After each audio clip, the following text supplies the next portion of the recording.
Alright guys, Assalamualaikum dan selamat sejahtera kepada siapa saja yang sedang menonton video ini. Jadi saya just nak buat satu quick video kepada semua orang yang kat luar sana yang banyak dalam keadaan di mana dia tengah menempuh dalam satu cabaran, ataupun challenges, ataupun obstacles. Sebenarnya kan, okay, cuba kita tanya balik diri kita, kenapa kita perlu berniaga? Dia sebenarnya ada dua benda yang berbeza tau dalam kehidupan kita. Pertama sekali, ramai orang dia hanya mencari bagaimana caranya untuk mulakan perniagaan. Jadi bagaimana bagaimana ni dia lebih kepada apa tau, berpeluang. Okey, bagaimana untuk buat duit, bagaimana nak berniaga, bagaimana nak start perniagaan internet, bagaimana nak cari traffic, bagaimana nak dapat leads, bagaimana nak close prospect, bagaimana nak cerita pasal produk, bagaimana nak belajar conversion, bagaimana nak buat copywriting. Semuanya bagaimana. Tapi bottom line dia takkan ada bagaimana kalau kita tak ada mengapa. Sebenarnya kan, nak berjaya ni kita kena tanya diri kita, mengapa kita perlu belajar semua benda-benda ni. Okay? Sebab ramai orang yang datang kat saya, Hazdi, saya dah buat Elkan selama 3 bulan, 4 bulan, 5 bulan, tapi saya tak ada lagi result.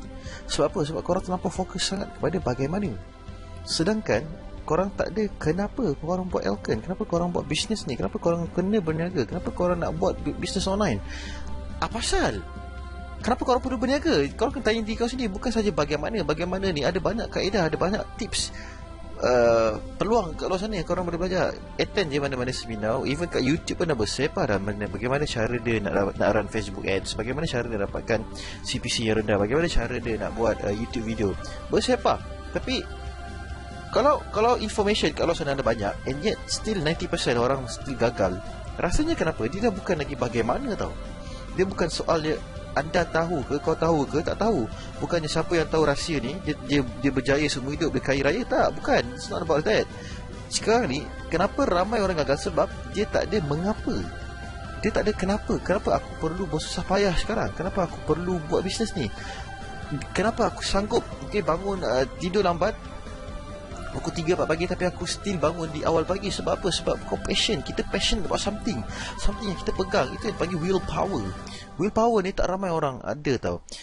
Korang kena faham dengan sheer willpower ni, orang yang tak ada apa-apa pun, orang yang start daripada nothing pun, dia boleh pecut daripada orang yang tahu semua benda. Sebab apa? Ramai orang dia tersekat dekat bagaimana. Jadi video ni sebenarnya saya nak tekankan kenapa pentingnya start dulu dengan why. Jangan start dengan how, what, when. Start dulu dengan why. If your why is strong, you can achieve many things in your life. Sebab why, bottom line dia, at the end of the day, why is always stronger than what, when and how. So kena cari why ni. Mengapa anda perlu berniaga, mesti kena kuat. Jadi talk to you soon. Never give up. Yeah.